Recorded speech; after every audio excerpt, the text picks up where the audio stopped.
This is Hidden Killers with Tony Brueski. Here now, Tony Brueski.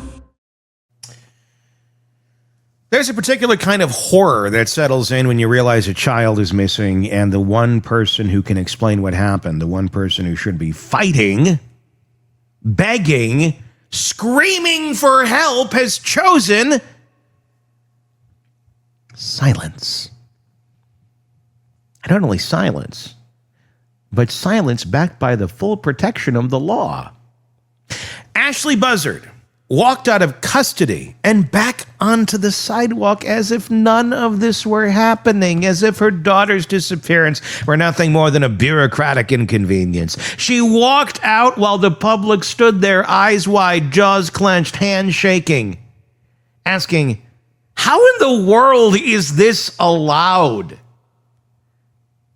And the answer delivered by the legal structure we've built is even more horrifying than the question. It's allowed because the system is functioning exactly as designed. It's not broken. It's not overwhelmed, not asleep at the wheel. It is functioning, operating, executing its rules and priorities with cold consistency. And those rules, those priorities, those definitions of what constitutes danger, harm, and urgency, they are woefully, dangerously out of step with reality. That's why this is all happening right now. It's not somebody didn't file the right thing or pull the right paper. No. System's working.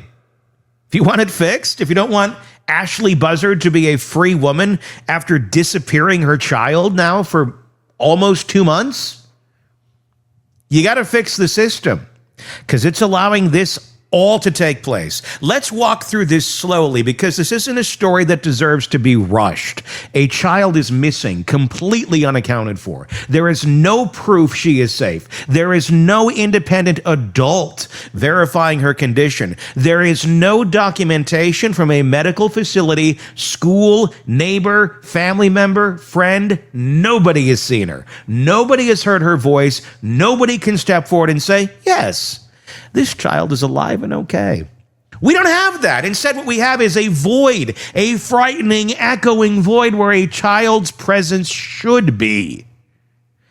Now, layer onto that the behavior of the parent. Ashlee isn't cooperating. She isn't supplying information. She isn't directing search efforts. She isn't showing even the faintest public urgency to locate her daughter. And you'd think, as a normal functioning human being, that this combination, missing child plus uncooperative parent, would flip every emergency switch in the system, that this would be the moment where the law kicks into high gear, where judges intervene, where agencies mobilize, where someone in authority says, we're not letting you go until we figure out where your kid is.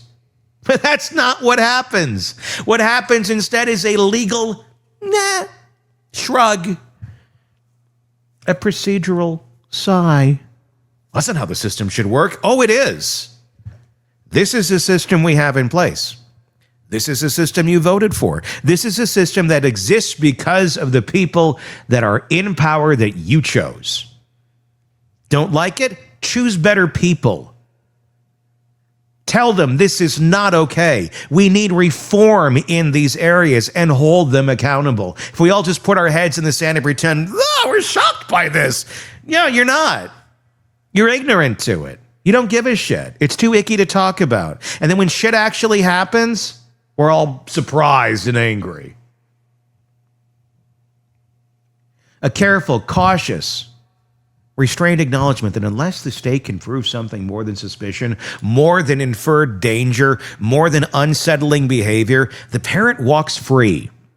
Because that's how deeply parental rights are embedded into the American legal system. They outweigh instinct, they outweigh context, they outweigh common sense. This is where the public gets blindsided. They assume that the minute a child goes missing, every legal mechanism is activated automatically, right? They think Amber Alerts, phones going off, people in the field searching. No, They assume the parent becomes accountable to the state instantly. They assume questions must be answered. They assume the parent's rights shrink in proportion to the child's risk. But none of it is true. In fact, the opposite is true. A missing child actually expands the parent's legal shield unless there is concrete evidence of wrongdoing. Silence becomes strategy. Stonewalling becomes protection. Avoidance becomes a legally permissible stance. And the child, already missing, disappears even further into the cracks. And let's talk about those cracks, because they're not cracks at all. They're foundational pillars. They're baked into the DNA of the system. First, the threshold for detaining a parent whose child is missing is incredibly high. The law doesn't say, if the situation looks bad, hold them. It doesn't say, if they're acting suspicious, keep them in custody. It doesn't even say, if the child hasn't been seen in days, months, weeks, detain the parent until we can confirm safety. Instead, it lays out pretty rigid framework. Show probable cause for a specific crime, not vibes, not instinct, not concern, a crime, a defined, codified, prosecutable crime. And if you can't, guess what? They're free. And guess what isn't a crime? Being evasive, being weird, being combative, being erratic, being silent, being the last person seen with a missing child. All of that. Every single piece of it falls under protected behavior until the state can cross a line drawn by legislators decades ago.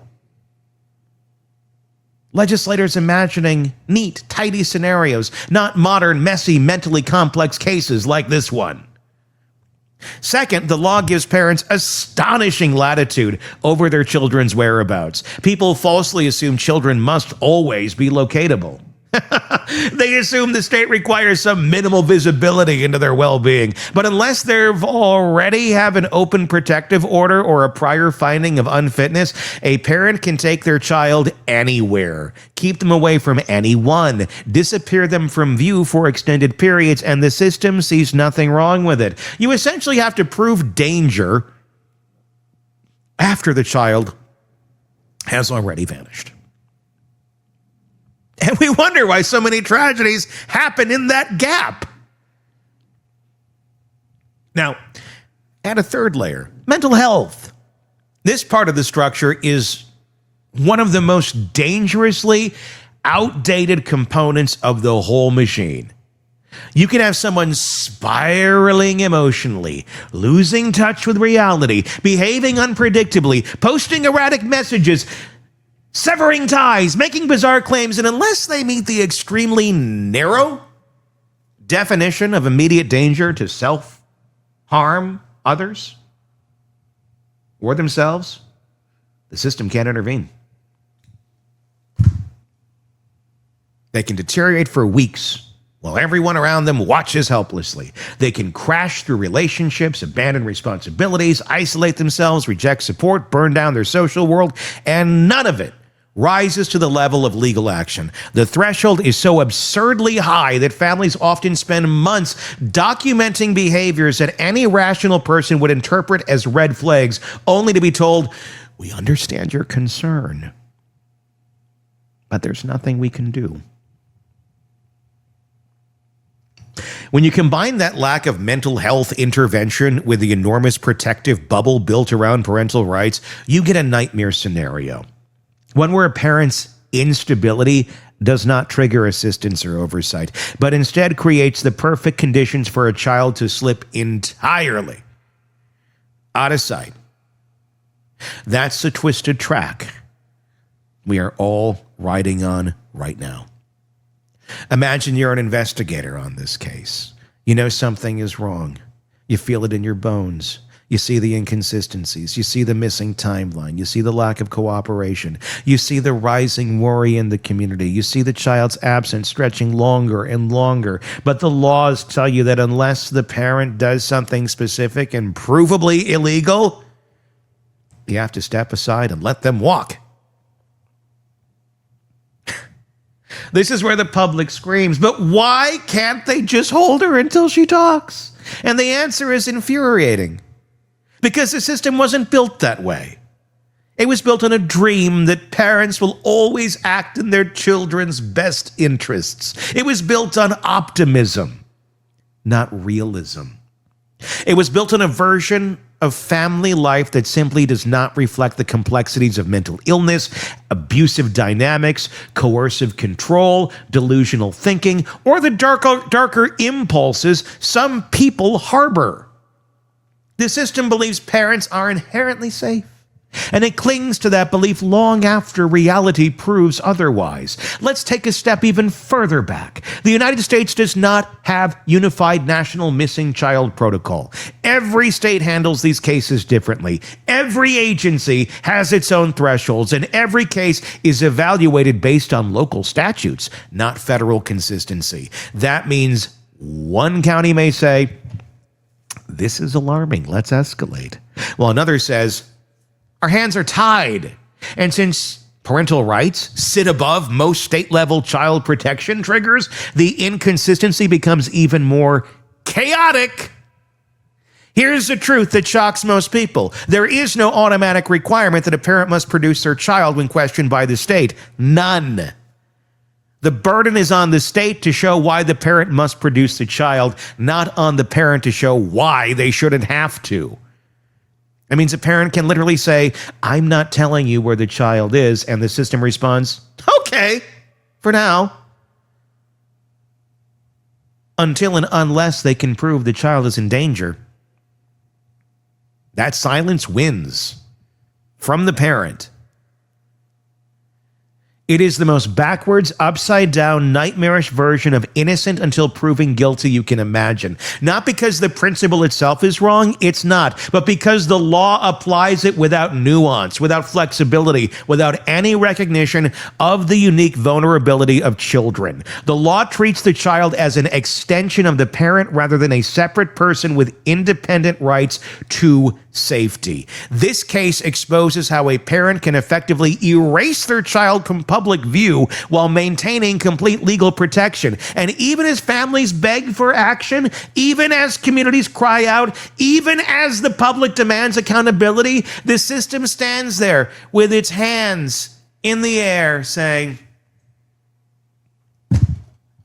"We can't move until we have more." But more might never come.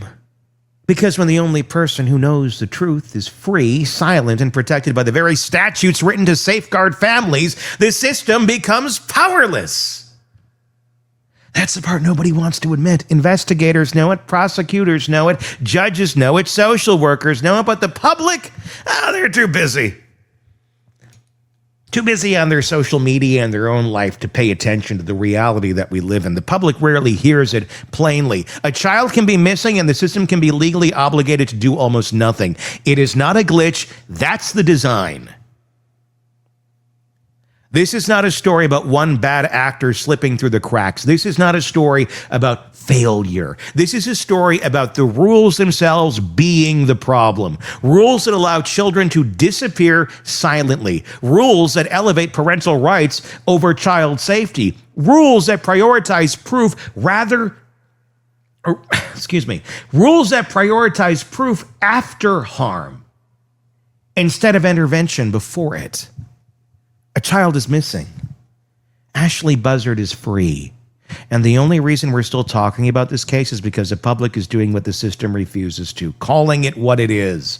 A nightmare built by design.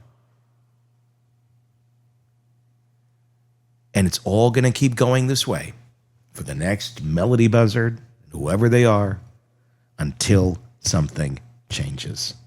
And it only changes when you're outraged enough and you do something about it. So start sharing this. Start speaking about this. It's uncomfortable as hell, I know. But if you give a damn about children slipping through the cracks, let's stop maintaining the cracks and start fixing them. And stop pretending the cracks are just part of it. They don't have to be. We're choosing to let them be. So who's the crazy one at the end of the day? The one who is playing by the rules? The one who disappeared her daughter and knows exactly what levers to pull to keep herself safe? Or those of us who can see the cracks, see the problems, and continue to look the other way and go, I wonder why this keeps happening. Share this. Press subscribe too, so you don't miss our coverage of this and the many cases we cover. This is just so damn enraging. I'm Tony Brueski. We'll talk again. Want more on this case and others? Then press subscribe now and don't miss a moment of true crime coverage from Tony Brueski and the Hidden Killers podcast.